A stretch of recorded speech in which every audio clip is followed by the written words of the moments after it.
আমাদের বেগুনটিলার দিকে একটি বস্তি এলাকা রয়েছে, আমাদের চলন্তিকা বস্তি এলাকা রয়েছে, আমাদের আরামবাগে বস্তি এলাকা রয়েছে।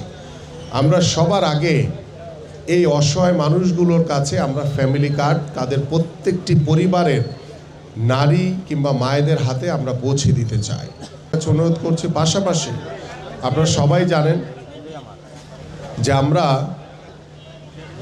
সরকারিভাবে আমাদের যে সিদ্ধান্তগুলো রয়েছে এবং আমাদের সিদ্ধান্তর ভিতরে আমাদের প্রত্যেকটি নাগরিক যাতে তারা খুব সাধারণভাবে তারা যাতে চলাচল করতে পারে, যাতে কোনো রাস্তাঘাটে কোনো বিঘ্ন না ঘটে, সেই বিষয় নিয়ে আমরা দেখছি যে যেখানে যেখানে প্রয়োজন রয়েছে আমরা সেখানে দেখা যায় যে ফুটপাতগুলো অবৈধভাবে দখল হয়ে গেছে ম্যাক্সিমাম সব জায়গায়।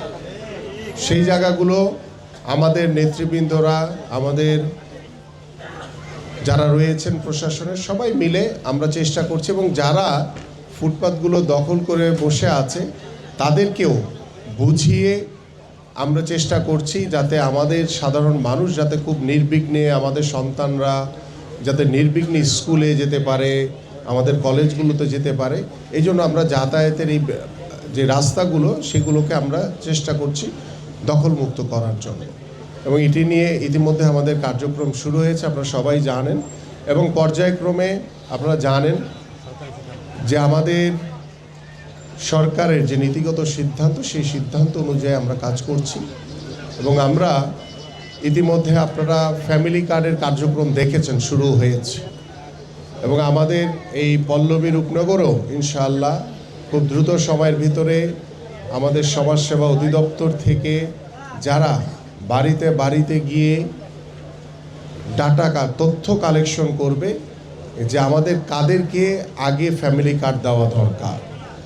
এবং এখানে আমি বলে রাখতে চাই যে এইখানে আমাদের বৃহৎ অংশ রয়েছে, আমাদের বেগুনটিলার দিকে একটি বস্তি এলাকা রয়েছে, আমাদের চলন্তিকা বস্তি এলাকা রয়েছে, আমাদের আরামবাগে বস্তি এলাকা রয়েছে। আমরা সবার আগে এই অসহায় মানুষগুলোর কাছে আমরা ফ্যামিলি কার্ড তাদের প্রত্যেকটি পরিবারের নারী কিংবা মায়েদের হাতে আমরা পৌঁছে দিতে চাই। এবং এই লক্ষ্য নিয়ে যারাই তথ্য সংগ্রহ করবেন তারা অত্যন্ত সতর্কতার সহিত এই তথ্যগুলো সংগ্রহ করবেন, কারণ কোনো সচ্ছল মানুষ যাতে প্রথমেই না পেয়ে যায়। যারা অসচ্ছল, যারা চলতে পারে না, যারা খুব কষ্টে রয়েছে, সেই মানুষগুলোকে সবার আগে আমরা এই ফ্যামিলি কার্ডগুলো পৌঁছে দিতে চাই। এইভাবে ইতিমধ্যে আমাদের সরকারের যে নীতিগত সিদ্ধান্ত সেই সিদ্ধান্ত মোতাবেক আমাদের সমাজ কল্যাণ মন্ত্রণালয় থেকে সেই রকম কার্যক্রম শুরু হয়েছে এবং এই বছর প্রায় 40 লাখের উপরে ফ্যামিলি কার্ড প্রদান করা হবে।